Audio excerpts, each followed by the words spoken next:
important part of our journey is that during that process of getting all our documents together to raise capital to really, take healthy hip hop to the next level, we had got selected to pitch on season 7 of Shark Tank. And fast forward, we closed a deal with Kevin O-Leary, aka Mr. Wonderful, one of the hardest sharks to close. Well, only to have our episode blocked from airing and our deal pulled off the table because ABC, the network that Shark Tank comes on, is owned by Disney, and they looked at our children's programming as competition. So welcome to Hollywood is what we were told.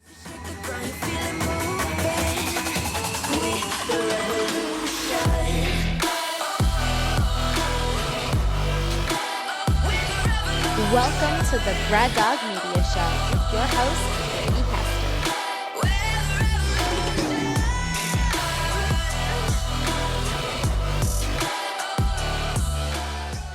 Everybody, welcome. Owner of Healthy Hip Hop, Roy Scott. Roy, how's it going? I'm doing great. How about yourself, man? Hey, doing great. It's Feel Good Friday, so I'm glad. Getting you on is going to be a fun part of the day. I'm excited to have you. Yeah, it's going to be a good time. Appreciate you.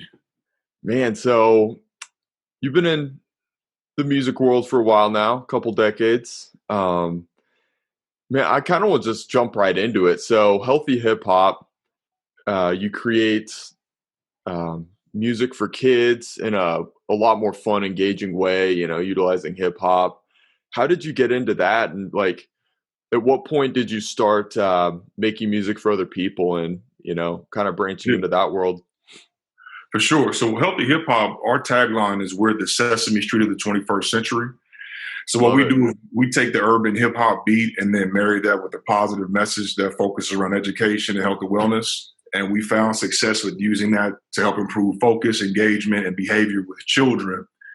And the platform we're building right now, it's a tech company. It's a Spotify meets TikTok, but in a curated environment for children and families.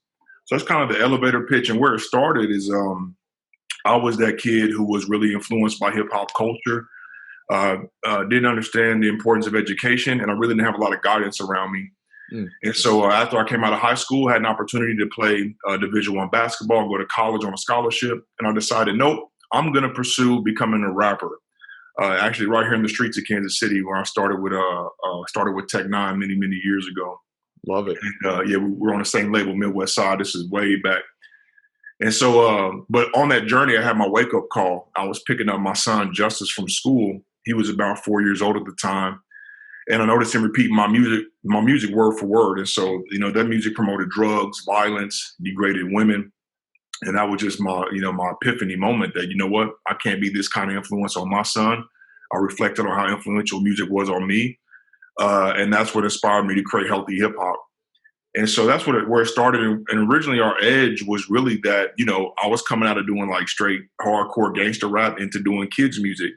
And so it was quite of a learning curve, but all the music we produce has still kept the same energy, the same vibe. So parents enjoyed it. Cause usually we think about kids music, for example, Baby Shark or something like that. And the stuff you man, please turn this crap off. But our music kept the edge, parents still enjoyed it. And so that's when it started originally with just the music, CDs, DVDs. We had physical products, but we all know those things are phased out. And but we knew big picture, we wanted Healthy Hip Hop to be an iconic children's brand, like a Sesame Street, a urban Disney, And so we started putting together a kids television pilot. We actually filmed a pilot. We started putting together some merchandise, some curriculum, and kind of an important part of our journey is that during that process of getting all our documents together to raise capital to really, take Healthy Hip Hop to the next level, we had got selected to pitch on season 7 of Shark Tank. And fast forward, we closed a deal with Kevin O-Leary, aka Mr. Wonderful, one of the hardest sharks to close. Well, only to have our episode blocked from airing and our deal pulled off the table because ABC, the network that Shark Tank comes on, is owned by Disney, and they looked at our children's programming as competition. So welcome to Hollywood is what we were told. They basically took a crap on us. But that's part of our entrepreneurial journey. But I wanted you to say that because that's when we really made the pivot. So when we came out of that, it was like the best and worst validation. Disney sees us as a threat, so we're on to something, but we just lost our national exposure and we just lost our deal, with Mr. Wonderful. And so that's when we look back and seeing where we found most success at. That was with teachers using healthy hip hop in the classroom. So we pivoted to the tech because we knew I was paying attention to what was going on in business, and in every industry, whoever had the innovative technology or the software, that's who was winning. So if you're talking about the film industry, you're talking about Netflix, Hulu, et cetera. If you're talking about automotive industry, you're talking about Uber, Lyft, Turo. I mean, you can go on down any industry, whoever was creating that software. And so I was like, we have to, pivot to the tech space. And that's when we started creating an online platform for educators to use to live stream our content to improve engagement in the classroom. And then the next step is our mobile application where parents can stream the music, but kids can also create these TikTok style videos, but in a safer environment for children. And so basically after, came out of the Shark Tank deal, really got in the trenches of all the entrepreneurial resources that Kansas City had to offer, secured over 100,000 in non-dilutive grants to develop the first phases, the MVP, tested it, ended up getting some more buy-in, really finding out what our business model is, ended up raising like a pre-seed round of a 500K, got selected for the Tech Stars this year in 2020, social impact out of Atlanta.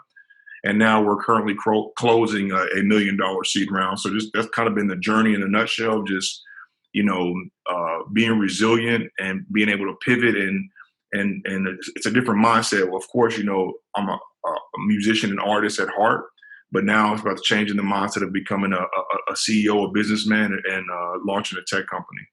Absolutely. Man, what a journey. Geez, I only knew like a fraction of those things. I had no idea you made an appearance on Shark Tank and had all that situation happen. And I was going to say, as you were speaking to that, I was like, man, I've seen so many Shark Tank episodes. I don't remember you on, but that would be why. That's crazy. They screwed us pretty good. I mean, and ironically enough, obviously, it sucked. I can smile right now, but it sucked when it happened. But, the whole Disney situation, ironically enough, Walt Disney is from, originally from Kansas City. I don't know if you knew that or not. Yeah. But then, when I had got that news, of course I was depressed, like, damn, man, like, because we knew more important than that deal, it was the national exposure. They were getting like 7 million. They were getting 7 million viewers at that time. And so that's what was more valuable for us. And so, I was depressed going through Netflix on my couch, and I seen this movie called Walt Before Mickey. And it talked about Walt Disney's entrepreneurial journey and how he had similar moments where he got rejected, but he stayed resilient until, Disney became what it is today. But he had to leave basically Kansas City to go to LA, to really make stuff happen because that's where the action was at. And I left Kansas City. I'm doing some work in Atlanta because, especially talking about hip hop. Now I'm still doing a lot of work in KC. It's my hometown. I love it. But just in Atlanta, after we came out of the social impact program, I had already been kind of laying some groundwork down there. There's a lot of opportunity, and especially we're talking about the hip hop community. It's really strong in Atlanta. Yeah, no, I see you. Seems like you're all over the place. It's pretty cool laying the groundwork. Man, so that's interesting. And looking back on that rough Shark Tank experience, is there any benefit to not landing a deal at this point, like having more control over your product, or was it just all negative, or do you have some positive?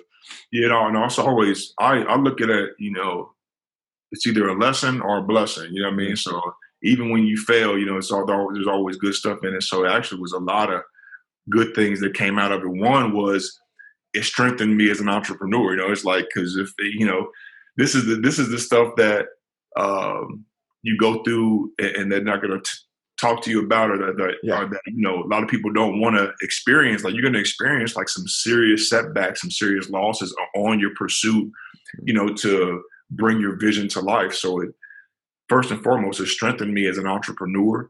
It did help me understand my business better. My business model is stronger. It also, at that time I had a different co-founder, and it kind of exposed, some true colors to where now, we're not working together anymore. And more importantly than that, because, business changes all the time. To me, it's all about the friendship and the brotherhood. So even if, something on the business side doesn't work out, we can still continue to be friends, but that kind of all got severed as well. So it kind of exposed some things on that end. And it just was, it just strengthened my faith and my perseverance. And now, we're still getting there. It just had to take a different route. And you're right. Now we are in more control. Now I have a really deeper understanding of my business and how we're going to get to scale. Because that was a real thing it showed me too, was we had something special at the time, but we didn't have a strong business model. So there was a lot of positives I can say now. But at the time, obviously, when it happened, I'm like, this is some some BS. Like, what's the next move? But stuck with it, and now we're continuing to grow, and we're still getting there. Yeah, man, that's amazing. What a story. But man, on the other hand, though, you would have to think if Disney sees us as this much of a threat, we have something here. So that part of it had to be a little exciting, at least. Yeah, absolutely. So we felt confident about what we're doing, but yeah, that's definitely some validation and some fuel to the fire. You know what I mean? So me, I'm so passionate. I'm like, you know what? The next time we see Disney, like now, it's not. This is business, not personal. At the time, obviously, when it happened, it felt personal, but it's all business. So the next time we see Disney, it'll be a nice exit check. They could, come in, so it'll be like, hey, no love lost. Let's continue moving forward. You know what I'm saying? So. Yes, sir. Love it. So, in getting into healthy hip hop a little bit more, like you were mentioning, it's so innovative and interesting to me. It's like you mentioned, all the like poppy type kids music, it's terrible to listen to. And parents, I mean, you get sick of it after a couple plays. And I was going through your stuff, listening to the songs, and it's like legit catchy, like the rhythm and in the beats and everything. It's similar to what like I would listen to, except it's a kid's version. So it's pretty amazing. Like, where do you get inspiration for creating music for kids? And I'm curious about that creative process and how that works. Yeah, well, for us, the thing is, a big part of the inspiration is, again, we know how influential hip hop music and culture is on people, period, but especially on children. And a lot of the times there's not a positive alternative that is still relevant, that's culturally relevant. And so kids know the difference. So, most of these kids is already listening to, who's hot right now. I mean, I don't know, some young guys that may be The hot. Baby. You feel me? The Baby or Little Baby, one or the other, like, they know what that is. They listen to that. So if you put on something else, they're like, we know what that is. So we want to provide something that's culturally relevant, but still, clean cut. Like parents can, okay, you ain't got to worry about, every other word or the context. And again, I'm not knocking those guys. Hey, if they've carved their niche, you do it. This is our niche. So a big part of the motivation is, and that's what my kids walking through now is nice. Providing something positive for our kids within the hip hop culture that is still relevant. And as far as like the writing process, like we have a whole team of writers and producers. I write and produce. My co-founder, Wes Smith, he's out of Tampa. Actually, we just were working on some stuff like yesterday, but it was crazy. Actually, even after the Shark Tank stuff, and as I was in the trenches, like finding what the next move is, and I knew essentially when we first started, it was me and my partner as the main characters. But I was like, we want to do some animated characters. And so that's when PJ Panda, he's like our staple character. He's like what Mickey Mouse was for Disney. That's what PJ Panda is for healthy hip hop. And so I took a trip to LA, met with some guys out there who was in the music world. And I was telling him about what we're doing. And he was like, man, you got to meet my guy, Wes. Wes just started this. He had literally just launched this cartoon character called PJ Panda. And so as soon as I heard the music, I immediately was like, I got a good ear, like as far as industry standard, like, okay, man, the music is dope.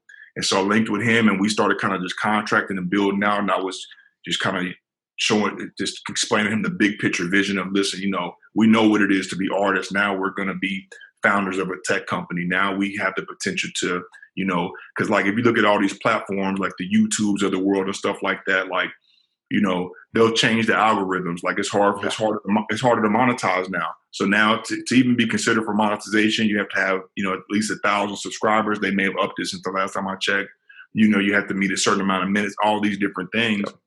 Where I'm like, listen, we we can actually have the platform built, because we're not technical guys, but I got a tech team now, but we can build our own platform. We can build those algorithms. We can be the ones who, determine how this ship sails. And so he eventually bought in, like, I got it. And so we kind of just been building, but all the music, like you said, we want it to be where it's industry standard. So they said, man, this music sounds like something that would come on the radio or something that, I would actually listen to. And parents can actually listen to it. Parents even enjoy it because a lot of the topics are about, being brave, being bold, taking care of your family, treating each other fairly, eating right, exercise, and being healthy, focusing on education, but just in a real kind of cool, fun way. Yeah, no, I love it. It's amazing. And I'm curious to go back a little bit. So now you're getting heavily in the tech side, but in the early stages when you first had this concept, do you remember who your first client or customer was, and starting to actually get those first sales and what that was all like? Yeah, I do actually. So our very first client, it was a young lady named Fantasia. She had a foundation, I think it's called Heavenly Ministries, or Heaven Sent Ministries. I think that's what it's called. And she was running her ministry, but she was also doing she was working for Link. And so she was at a school at Link, and she was like, I want you to come up and perform some of these, songs, for the kids. And we got a little budget for you. I think it was maybe a couple $100 or something, I was like, okay, we're coming out for, 30 minutes, I'm getting paid 200, hey, this is good. And kind of just jumped in, right? But then that was the very first customer. But then I started doing some of that, and I was like, okay, I had the physical product, so I knew about selling the CDs. So again, when I first, me independently as a rap artist, I dropped my first project in 1999. So obviously it was a whole different, playing field. Yeah. Back then, I was hopping out of my trunk with the CDs. That was my hustle. I had the CDs and, kind of Master P-esque. I was out there I'm spending $1 per unit. I'll go buy 1,000 units. If I sell all units for $10, I'd have made 10 grand. Yep. So $9 profit. So that's how my mind was working and how I was hustling it. So obviously things have changed, but when I first kicked off the business, it was around 2009. People were still buying CDs, so that's why I had my physical product, and then we started booking shows. And so the booking shows, after I met my partner at the time, we were, over the last 5 years, we had done over 1,500 live events. We reached over hundreds of thousands of children, and that was kind of the business model. But again, we knew big picture, on the touring park, we were going to school. Sometimes we would travel. We performed for the LeBron James Family Foundation. We performed for, MLB, NFL. But still, we were looking at how do we make money while we sleep? How do we make money without having to show up, set up, and do a show? And that's why, the tech came into play. But yeah, Heaven Sent Ministries was our very first customers. It went into kind of selling the CDs, and we had a DVD, kind of a physical fitness kind of DVD we were selling, and a curriculum. It evolved from that to a curriculum called Eat Right and Exercise, and it was Keep It Moving, which is all about health and wellness for kids. And so when we kind of just continue to morph into now being a tech company, and that's kind of one of the sayings, they say innovate or die. So I've been just continuing to grow and just embrace the journey. And, sometimes it takes time. So I've been at this for 10 years, on the tech side of things, it's only been 3 because we launched the tech. I started really getting into that 2017. But I've been at this since, 2009, 2010, and just sticking to the script and enjoying the journey and en route to becoming, an urban Disney. Yeah, I love it. It's funny how that tends to happen, where it's you just get your foot in the door in an industry or starting a business, and you probably didn't imagine all of the things you've been working on recently when you started, but you just had to create that concept and have that idea, and next thing you know, you start running with it, and all these innovations start to happen, and next thing you know, you're building a tech company. How crazy is that?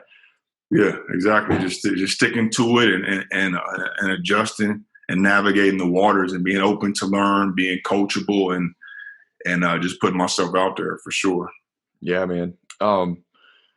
With your tech, and it's going to be an app, right? They Yeah, call it an app. and the Yeah, app is live awesome. right now. The app is actually live right now. Oh, is it really? Okay, I need to Yeah, check that out. I guess download the app. I'm late. I'm late Yeah, we to just it. we just put some new music up there too. That one is actually I just did a project called Motivation, where it's like kind of like daily affirmation type songs, but just to kind of about being positive, thinking positive, and working hard to go get it. So we just put a new project that's exclusive to our app, and so right now we got about 5,000 active users on our app. And that's all really been organic. We're going to do like an official launch going into Q1 of 2021 with some key influencers and things like that. But it's been all organic. And that's what we want to do is host music and content specifically in our app, and also with the TikTok, style feature to create videos within our app. So that way you can't go anywhere else to get it but with us. And so we can build up our numbers, and we can, start building up our subscription as well. Yeah, that's interesting.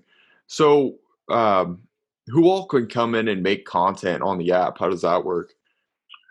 So the way it works right now, so basically if a kid gets on, they can create what's called their safe circle. And so basically within their safe circle, they can, put their parents, their friends, educators in the safe circle, and they can kind of share there. So that's why we're really focused on that being more like kind of dance challenges. Because, on TikTok, kids are loving these kind of like these dance challenges. So dance challenges and rap challenges is what we're focused on. So any kid can download the app. But the way we've set up on the security side, like once they get in the app, for them to add to their safe circle, they actually have to scan in a parent first, because once you create a profile, you get a unique QR code. And so once they get scanned into the app, then they can start sharing with friends. But we have a Healthy Hip Hop Champion feed. So we have like some influencers that work directly with us, and also some people just from the Healthy Hip Hop team, some of our own characters like PJ Panda and stuff, where we create content that's coming, down their feed, so they can still interact with that as well. Yeah, that's great. I was curious about that because, like all these other social media platforms, kids can get on there and do whatever they want, see whatever they want, and it's not the safest environment. So I was curious how you kind of control that a little more and keep it that safe environment, which is what I see as the huge appeal to it, and giving kids a safe place to interact. Exactly, yeah, because this is the first generation of fully native social media and internet using kids. I mean, they have everything at their fingertips, right? So I couldn't imagine being a kid with that. But so even with that, like we know that kids are still going to, you can't stop kids from, being kids. But if we can at least provide a positive alternative for parents to say, okay, look, I feel safe giving my kid a Healthy Hip Hop app, where they can stream music and create these dance challenges to the songs, and share it in a secure network. We at least want to be a positive alternative. So, some kids can get a safe social media experience, at least out the gate, as they, source out and grow out into, other apps that's out there as they become teenagers and young adults. Yeah, absolutely. And it's awesome because kids need to share their creativity. And I think up until this point, and because you're the only app that I'm aware of that has this type of environment, it's either a parent doesn't allow a kid to get on any apps, or they let them go free for all. But now this is another option where they can express their creativity, but it's not out in the wilderness. Exactly. You don't have to worry about them, you don't have to worry about them getting any inappropriate content. Yeah. You don't have to worry about, because the thing is, even like with TikTok, like as soon as you pull it up, I mean, it's some of the stuff on there is a little questionable. So, Yeah, no, exactly. So, it's crazy. You got your $1 million in funding. I'm curious. I haven't had too many people on that are on the tech side and utilizing all those funds and things like that. I mean, what are the ultimate goals, and like how are you going to utilize and implement the funding and all of that? Yeah, so we got three top things that we're handling. One is really cleaning up the product, like getting it. We did a whole overhaul on the UI UX that's going to go live in January, and being able to continue developing the tech, launching out new features and just maintaining it. So a lot of the funds going in that direction. Also, we're making some key hires. We're making some C-suite level hires. So for kind of operations and marketing and sales, just to really be able to be sharp, you know what I mean, on all those levels. So the marketing, the sales, continue developing next iterations of the technology. Those are really kind of the key places where the funds are going right now. And also, again, working with some, the PR side of it, really telling a compelling story, because now, like, even more than your product, people buy into you. And so so I want to be able to, really tell a compelling story, really have those sales funnels strong, really have things set up to, again, build our numbers as far as unique users, and also how many paid unique users we can get on the app. Yeah, and that's a great point you make with the personal brands, because it's crazy. If you get one or two key influencers on your platform, that could be enough of a reason to get thousands of people to come on and see what they're up to, on your platform. It's crazy. Yeah, and that's actually a couple of things. So, can't disclose everything yet, but one of the things that we're working on with one of our investors, they have some strategic partners. So we started some conversations with Sierra and Russell Wilson, possibly. Go Hawks. Yeah, because the thing is, like, having entertainment and also sports figures who still represent, the healthy hip hop brand standards. So you're talking about wholesome, family, healthy. So speaking to folks like that, we're also swinging for the fences. We got some ties in with some of Drake's people, like Steph Curry. So, and again, now that's, you talking about whale hunting, right? But we're also, we have some micro influencers, some that are a little bit lower hanging fruit. So yeah, so that's our goal also, is really securing some strategic brand partners, and we already got some really good leads. So when we officially launch, like the spring of 21, it's going to be official. Yeah, love it, man. I'm actually a huge Seahawks fan, so Russell's my guy. Okay. So love it. And geez, he'd be amazing. And it kind of reminds me of how, like, I don't know if you're familiar with Triller. Maybe they're kind of a spinoff of TikTok, basically, and they're trying to grab people from the TikTok world and bring them into key positions on Triller. Yeah. So that's really interesting. Have you discovered anybody on any of those platforms that represent those good values that could come to your platform and be an influence there? Absolutely. Yeah, we're bringing in some of them as far as like our healthy hip hop champions. So yeah, we're definitely working with some of them as well. Yeah, love it. That's such a great idea, and lots of potential there for sure, man. So how would Russell get involved with the brand? How would that work? Well, what would be cool is, like, say, again, Russell and his wife. So, his wife, she's she has a strong podcast. I mean, on Apple, she meets like our top engagement, our top customers right now are kind of, Sierra's like, really like hip mothers, like cool moms who are young and got, energy and swag. And so, but then also still have morals, so, what we're looking at is, having them create some like family dance challenges within the app that is exclusive within the healthy hip hop, depending on what we do, because we have a lot of these characters, like having Sierra maybe give a feature with PJ Panda or something, kind of merge it that way. So there's some different ways that way that we can kind of create those collaborations and say, hey, listen, you can only get this within the healthy hip hop app, and just, again, kind of generate that buzz. So now, and then also having her, she's from, the culture and from the community where she knows, and this is important to her. So, having her saying, hey, listen, y'all need to come over to healthy hip hop to get, having those kind of endorsements, and then having her interact on some of the content and those type of influencers, that could be a real game changer for us. Oh yeah, that'd be huge. And so I'm in the digital marketing and advertising world, so I have some questions along those lines that I'm super interested in. So when it comes to your target audience, is it mostly at the kids, or is a big part of your target audience reaching the parents? What's kind of the first priority? Yeah, the parents is a top priority. I mean, the parents are going to be the ones who are going to, get their kids using it, and also who are eventually becoming paid customers of it and really buying into our brand. So yeah, we're focused on the parents. Awesome. Yeah, no, that makes total sense. Especially, I mean, what's your target age range as far as the kids go? What are the most common age ranges? Well, we've been seeing, our hotspot is like that pre-K through like fifth grade. So like Okay. 4 to 12 is kind of our hotspot. And that's because we want to, that's when that moral foundation is being built. And that's when Yeah. we want to reach kids at an early age.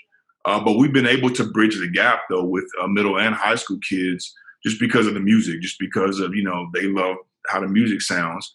And kind of what we've done also to engage, older kids is, like for a high school kid, we're taking kind of a big brother, big sister model where they Yeah. Yeah. essentially become like, mentors to the younger kids and encouraging them to, listen to healthy hip hop and encouraging them to do the dance challenges within the healthy hip hop app. So that's kind of how we bridge the gap as well from the elementary kids to the high school. Yeah, I could totally see that, especially because I mean, when you're, geez, let's just say 7 or 8 years old, you think like the 11 to 12-year olds are the coolest people in the world, and you're looking up to them. So if you Yeah, get some of the kids a little bit older, still on the app and engaging with them, that would be such a good influence on the younger kids. absolutely. So at what point then do you have a cutoff where somebody ages out of it, or are they free to stay on the app as say they're 18 years old and they still have that big brother, big sister mentality? Are they free to just stay on the app still and interact Yeah, with the no, younger yeah, they're kids? free to stay on the app. I mean, if they want to connect with other users, obviously that would be like as a mentorship or connecting with like family or friends online. But yeah, no, they can continue to stay on the app. And just be, again, they may want to stream the music or they may want to do the dance challenges with some of the younger peers or siblings. Yeah, love it. That's awesome. So you've been into building the tech side of it for a bit now. What are a couple of the bigger challenges that you might not have expected at first?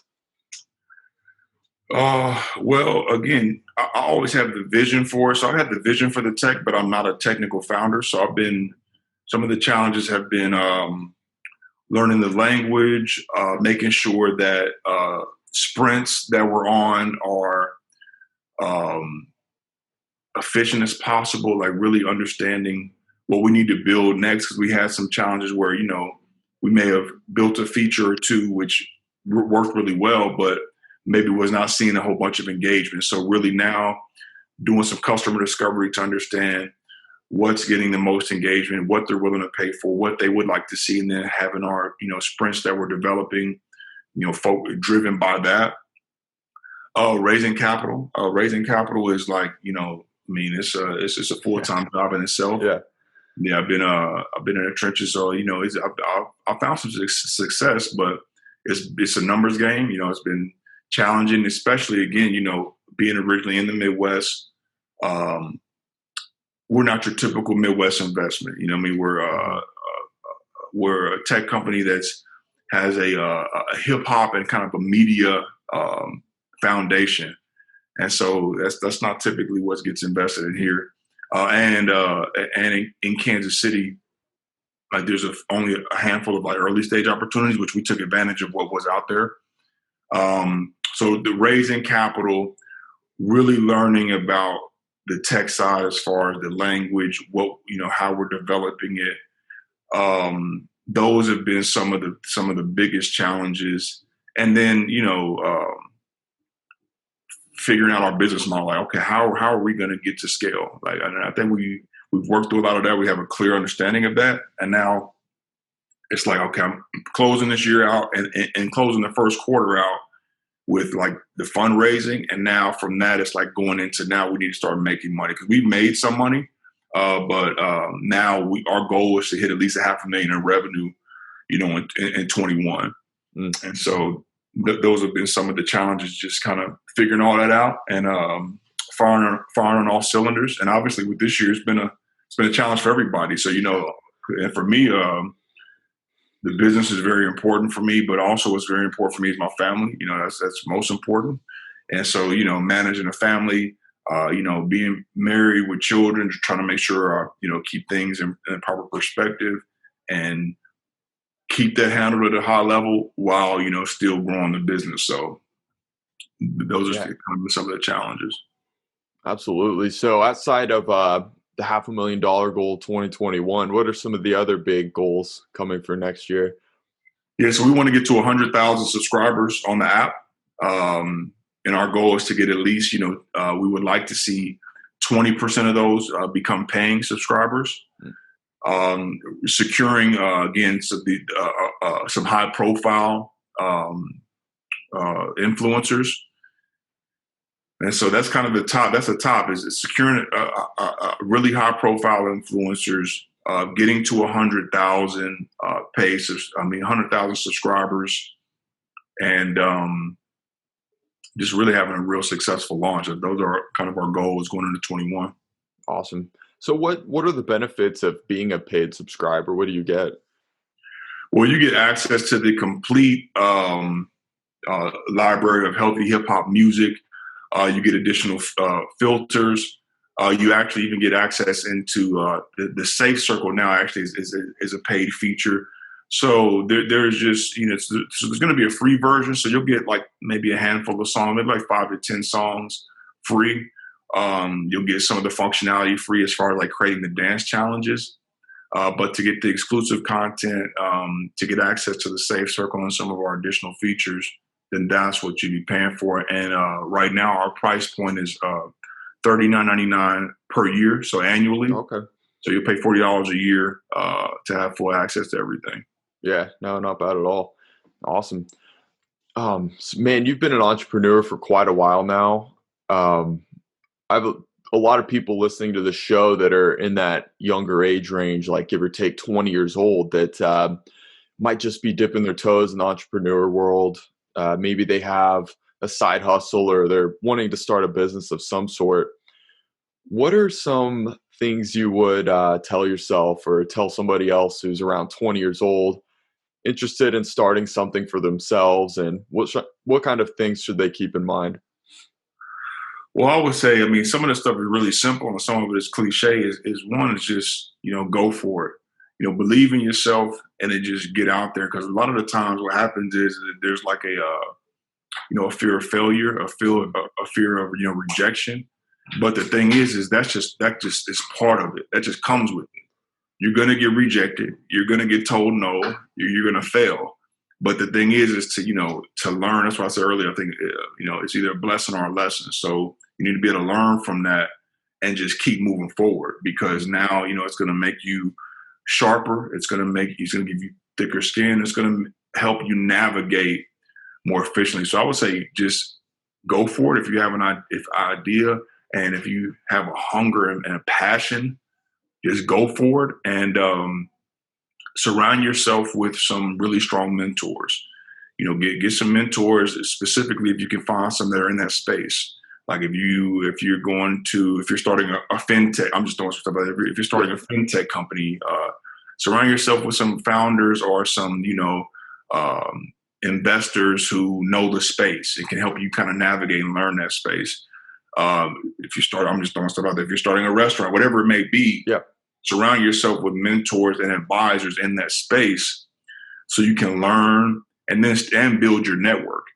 Because as you're learning and building your network, a lot of the times they're going to give you small tasks like, hey, do this. And if they see that you can actually go do that, then, you're building that rapport, and then they're going to open up more doors for you. So just get out, go do it, surround yourself with mentors, and just keep going. Like that's the thing. You're gonna get smacked in the face. You're gonna get kicked in the face. All that.